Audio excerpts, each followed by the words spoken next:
Bueno, muchachos, ¿cómo están todos? Entonces, siguiendo o dándole continuidad al programa que tenemos previsto para la clase de ideas políticas, eh, nos corresponde entrar a estudiar los autores de la Edad Moderna y el Renacimiento. Pero pues como hemos venido mencionando, la historia de las ideas políticas tiene que ser analizada de forma cronológica y pues teniendo en cuenta las etapas que nos tiene la historia universal. Entonces, con base en esto debemos afirmar que una vez dejado atrás lo correspondiente a la Edad Media, nos concierne entrar a estudiar la Edad Moderna. Entonces, como antecedentes históricos, podemos decir que la Edad Moderna es el periodo de tiempo comprendido entre el siglo XV y XVIII de nuestra era. Entonces, comienza inmediatamente después de la finalización de la Edad Media.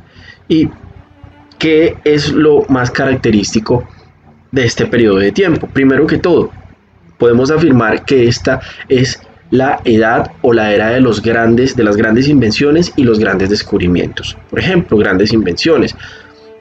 Durante este periodo de tiempo se logró inventar la brújula, se inventó la pólvora, se inventó la imprenta y, por ejemplo, con la invención de la brújula pudieron propiciar los grandes viajes y los grandes descubrimientos, como fue el caso del descubrimiento de América en el año de 1492. Y también los viajes que se hicieron por las costas de África y las costas de la India, precedidos obviamente por Marco Polo. También la imprenta fue una gran invención durante esta época, ya que con esta máquina se logró una mayor difusión del conocimiento y el intelecto del ser humano. Recordamos que durante los 1000 años que duró la Edad Media, pues absolutamente todas las ciencias y las artes eran controladas por la Iglesia Católica.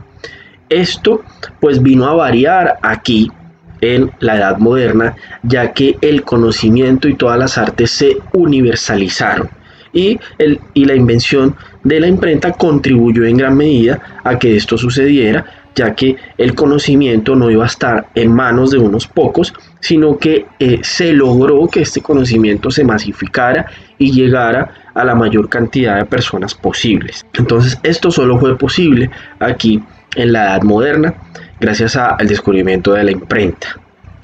También, ¿qué otra característica nos tiene la Edad Moderna? Por ejemplo, aquí se cambia la concepción geocéntrica en el sentido de que anteriormente se pensaba que que el Sol y los planetas giraban alrededor de la Tierra, pero esta concepción se varía y se pasa a una concepción heliocéntrica, en el sentido de que la Tierra y los demás planetas giran alrededor del Sol, dejando atrás esa vieja teoría ptolomeica y aristotélica que decía que la Tierra era el centro del universo, y dándole prelación a las teorías del señor Nicolás Copérnico y el señor Galileo Galilei. La Edad Moderna también puede afirmarse que es el periodo de tiempo en el que se cambia o se transforman los sistemas de producción y la economía de la sociedad. Porque recordemos que veníamos de la Edad Media con un sistema económico feudalista que se basaba en la tenencia, que la riqueza se basaba en la tenencia de la tierra y de los grandes feudos o grandes extensiones de tierra que eran propiedad de un feudal. Y pues que los vasallos eran siervos de la gleba, eran adscritos a esto y pues no tenían ningún tipo de derecho. Entonces se pasa de este sistema económico feudalista a un sistema mercantilista inicialmente, donde aquellas personas que tenían el mayor poder económico y más adelante poder político van a ser los comerciantes, que van a ser conocidos como los burgueses. Entonces, después de este sistema mercantilista, llegamos al sistema capitalista, que es el sistema económico preponderante el día de hoy. El sistema económico preponderante en la actualidad, en la mayoría de los países del mundo. ¿Qué más se presenta en la Edad Moderna? Llegan las grandes transformaciones ideológicas y transformaciones sociales. Nuevamente, durante 1000 años la Iglesia Católica rigió absolutamente la conducta de los individuos y no dejó que florecieran el intelecto y el pensamiento y la razón del ser humano. Con la llegada de la Edad Moderna, pues las instituciones sociales se transforman, gracias, por supuesto, a las denominadas revoluciones liberales burguesas, que en su momento serán abordadas en esta clase y pues que por ahora podemos manifestar cuáles son: la Revolución Inglesa, la independencia de los Estados Unidos y por supuesto la Revolución Francesa. ¿Por qué eran revoluciones liberales burguesas? Primero, revoluciones porque eran transformaciones, eran luchas y conquistas sociales que se llevaron a cabo en este periodo de tiempo, que buscaban dejar atrás aquellas viejas estructuras estamentales de opresión y de dominación durante miles de años, como lo fue en primer lugar el esclavismo y después el sistema feudal. Y fueron burguesas porque fueron propiciadas por una clase social emergente y creciente que poco a poco empezó a tomar el poder económico y político que más adelante va a ostentar durante la Edad Moderna y durante las monarquías absolutistas en su momento, que fue la clase social de la burguesía, que ahorita daremos ciertos rasgos y ciertas características de este grupo o de esta clase social que surgió en la Edad Media y se desarrolló con mucho más fuerza en la Edad Moderna. Entonces, fueron liberales porque estas revoluciones, porque como tal los principios inspiradores de estas se basaban en la libertad del ser humano.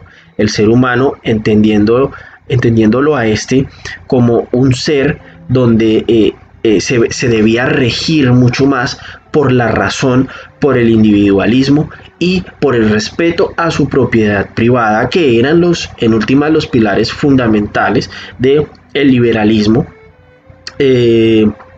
cuya ideología vamos a tratar cuando lleguemos a los autores del contrato social.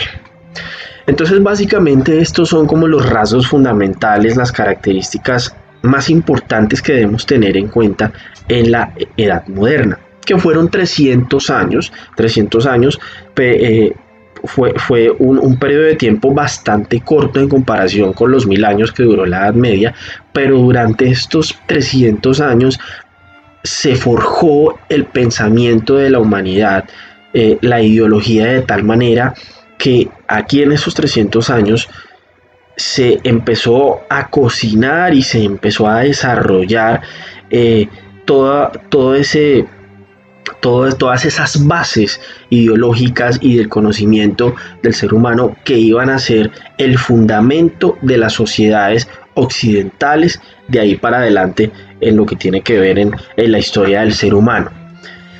Pero no podemos nosotros hablar de Edad Moderna sin referirnos al movimiento intelectual y cultural que jalonó y que nos sacó de la Edad Media y nos puso en la modernidad. Y aquí es cuando nosotros hacemos referencia a lo que se denominó como el Renacimiento y el humanismo.